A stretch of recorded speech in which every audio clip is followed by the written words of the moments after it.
Hi! Welcome to Rupa Hemant vlogs. ఈరోజు నేను మా ఆయన కోసం బోండాలు చేస్తున్నాను. బోండాలకి కావాల్సిన ఇంగ్రీడియంట్స్ అన్నీ నేను ఇలా రెడీ చేసి పెట్టుకున్నాను. బోండాలు ఎలా చేయాలో చూపిస్తాను నేను ఈరోజు ఆనియన్ బోండా చేస్తున్నాను. ఆనియన్ బోండాకి ఆనియన్స్ చాలా సన్నగా తరుక్కోవాలి.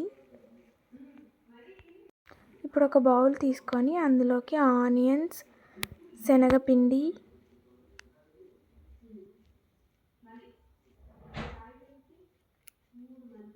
క్రిస్పీనెస్ కోసం కొంచెం బియ్యం పిండి, డైజెషన్ కోసం కొంచెం వాము, కొంచెం జీలకర్ర, కొంచెం బేకింగ్ పౌడర్, తగినంత సాల్ట్, తగినంత కారం,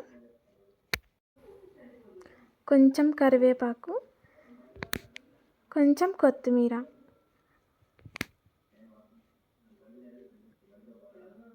అన్నీ వేసుకొని బాగా మిక్స్ చేసుకోవాలి. వాటర్ వేయకుండా మిక్స్ చేసుకోవాలి. మిక్స్ చేసుకున్న తర్వాత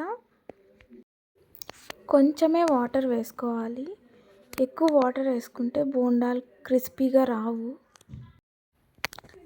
తక్కువ వాటర్ వేసుకొని బాగా పిండి గట్టిగా కలుపుకోవాలి. నేను ఇక్కడ 1 గ్లాస్ వాటర్ వేసుకున్నా అంతే. ఆ వాటర్తోనే పిండి మొత్తం బాగా మిక్స్ చేసుకున్నాను.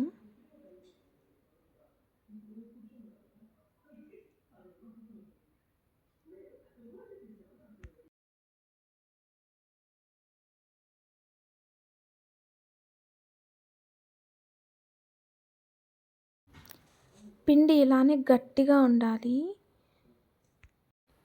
అసలు వాటర్ వేయకూడదు. ఇంకా ఈ కన్సిస్టెన్సీ ఉన్నప్పుడే బోండాలు బాగా క్రిస్పీగా వస్తాయి. కింద పౌడర్ ఏమీ లేకుండా మొత్తం మిక్స్ చేసుకోవాలి. వాటర్ సరిపోకుంటే కొంచెం వాటర్ వేసుకొని గట్టిగా కలుపుకోవాలి.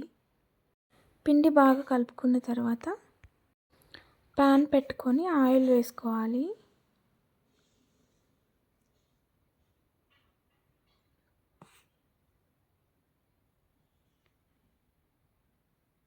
ఆయిల్ బాగా మరిగిన తర్వాత బోండాలు చిన్న చిన్నగా వేసుకోవాలి. బాగా క్రిస్పీగా వస్తాయి. నేను ఇక్కడ చాలా చిన్న చిన్నగా వేస్తున్నాను.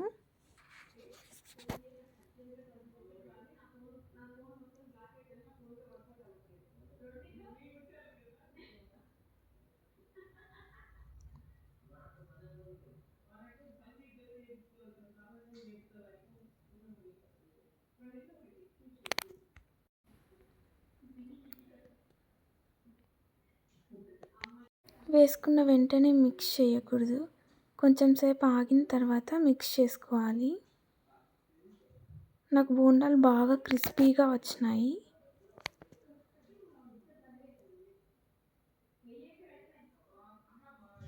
బాగా రెడ్గా వేగిన తర్వాత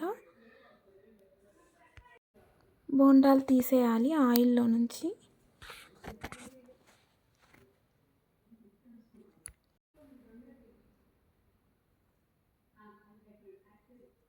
నాకు బోండాలు చాలా టేస్టీగా వచ్చినాయి అండ్ క్రిస్పీగా కూడా వచ్చినాయి. మీరు కూడా ఇలా ట్రై చేయండి.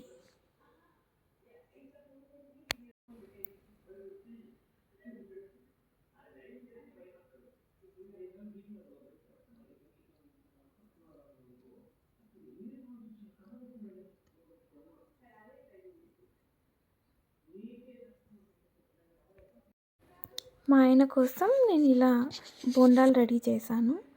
ఈ రెసిపీ మీకు నచ్చినట్లయితే మీరు కూడా ట్రై చేయండి.